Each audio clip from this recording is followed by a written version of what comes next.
magbantay sa mga tanod na to. Yes, okay, ready na, no? Ato mo na istoryahan, pero ano to?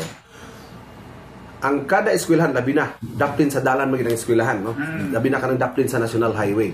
Lagi tayo balaod, ana. Kung para sa security and safety sa atong mga estudyante, ikan sa pedestrian lane, center sa pedestrian lane, at bang sa eskwelahan, magsukod ta og 20 to 30 meters ay hanato ibutang ang barricade kay 20 to 30 meters ay hanato ibutang ang barricade kay putting this barricade will keep our students safe, okay, and secure.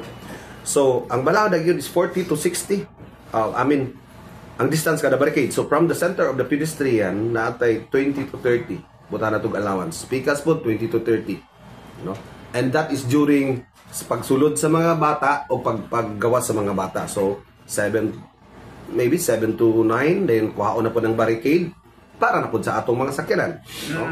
Kaya dili pwede nga ibutang na ng permanente ang barricade kay 24 hours maka-obstruct na. That's why mga barangay officials, especially mga kapitan, giignan ako sila nga after pagsulod o paggawas sa mga estudyante, kuhaon na siya para dili siya mahimong obstruction. So gituyo na ang 20 to 30 nga distance from the center of the pedestrian lane aron napay gamay clearance or gamay simbako og mag problema ang brake.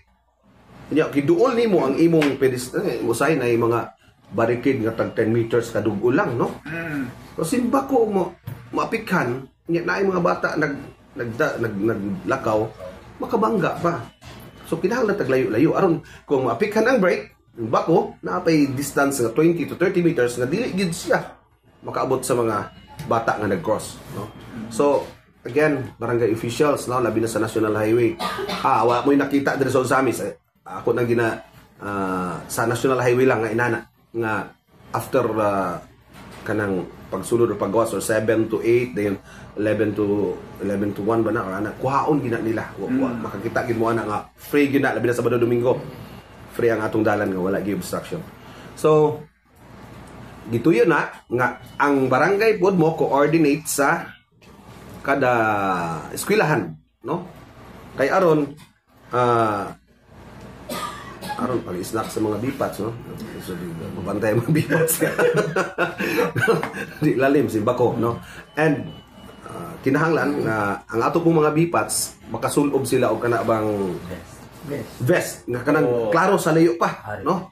Authorized vest nga makita sa layo pa nga uy naamaday kuan diya na mga bipats or naog panguban gani katong ilang signage nga red, green then red, di ba? Red man na stop mo ana pagid no gawas sa ilang slow down nga barricade na pagid sila o dili katong gloves or sa tawagan na pagid katong signage nga stop.